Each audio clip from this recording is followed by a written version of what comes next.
familiar with educators' complaints about teaching to the test, so the question is about teaching to the test. Yes, that's what I thought you said, teaching to the list. I hadn't heard that before. That's a concern that you often hear about teaching to the list. And I think that part of the reason that you hear so many complaints about teaching to the test, I think has to do with, I guess since about 1990, when the accountability came in and the accountability model was changed here in California, how important it was to get your API scores up. A lot of times what we would do is we would have these workshops and trainings to make the students aware of what the concepts and the expectations were. And so I think that based on that, that is where the idea of teaching to the test came from, because our schools, according to No Child Left Behind, that is one of the ways that schools' performance were assessed, how well the students performed. And so you have a lot of workshops going on, and teachers were spending a lot of time going over the concepts and the particular areas that were on the test. I guess we were going that way around, so we'll go to Stephanie next. Oh, I'm sorry. I got the wrong ear. I have very strong feelings about this.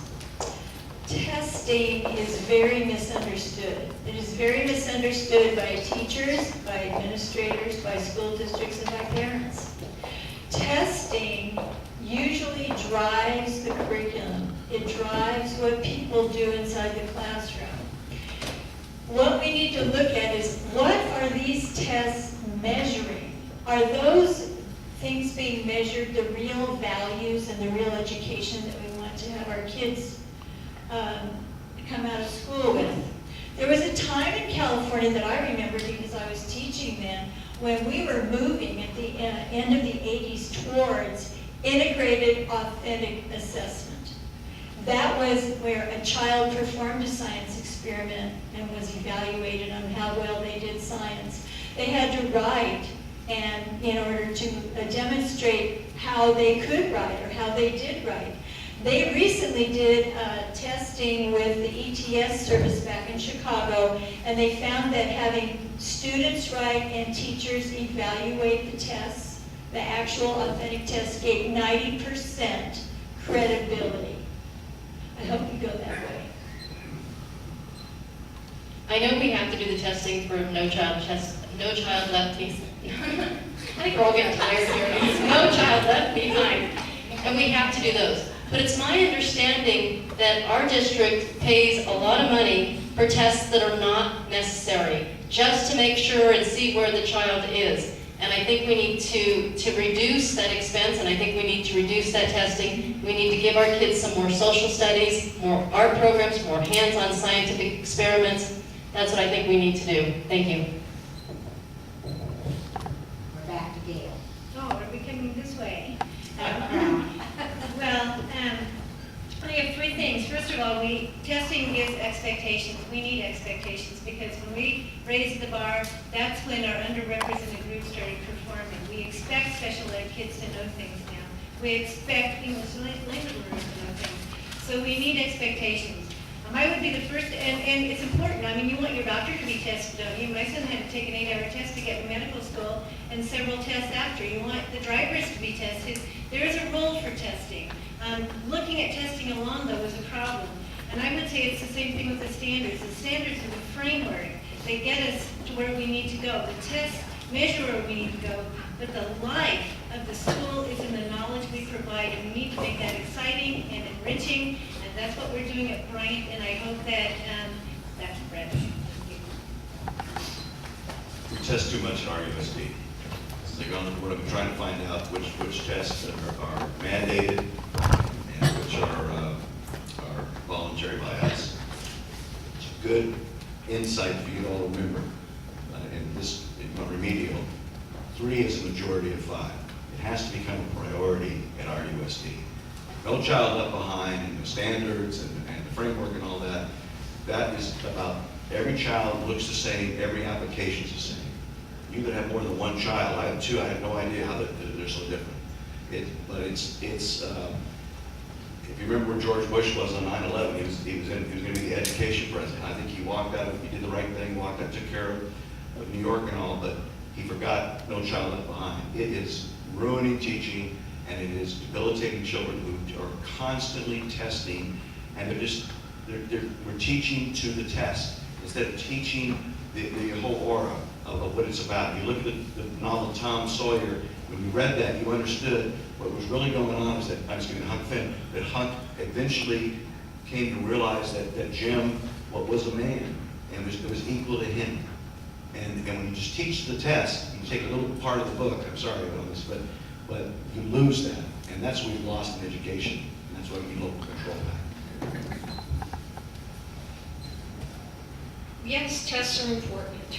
You have to have some sort of measure, but teaching to the test sucks all the life out of your subject matter.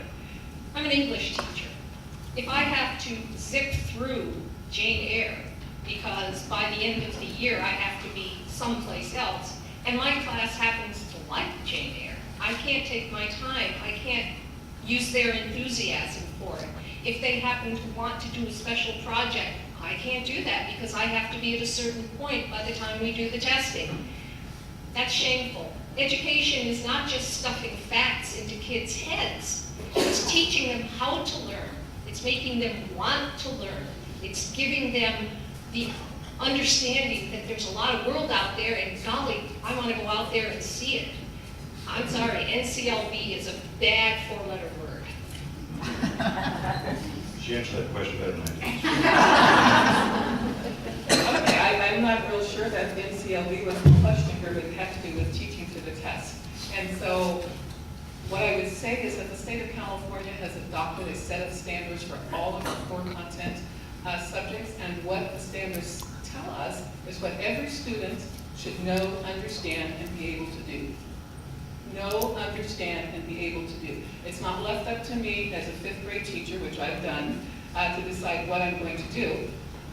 These are the concepts that all fifth graders should know, understand, and be able to do. And then, as far as the state and federal assessments are, we have to do those, otherwise we don't get our money. But as far as the district assessments are, we can decide which district assessments we're going to do. And in fact, I can give you a good example from NCLB. I don't know why we have to do a biology test. We do a biology test for the state, so why do we repeat it? So there's a good example where we can take a piece of testing off. And we can then look at our district assessments. Which ones of those do we not need to do? But if we want to be paid, as it stands now, we have to do the state and federal assessments. Yeah. Teaching to the test. Testing is taking the love of learning right out of our kids. And sometimes I think it's antithetical to its purpose. I think it's some of the countries that we often compare ourselves to that do so well on standardized testing, Singapore, Finland, Korea. Do you know they don't take any of those types of standardized tests? They don't do anything that requires filling in bubbles, and yet when they take the standardized tests that we take, they do better than us. I think what that says is that they're being taught how to love learning. And I'm the youngest of five in my family. I mentioned I have a master's degree. I'm the least educated in my family.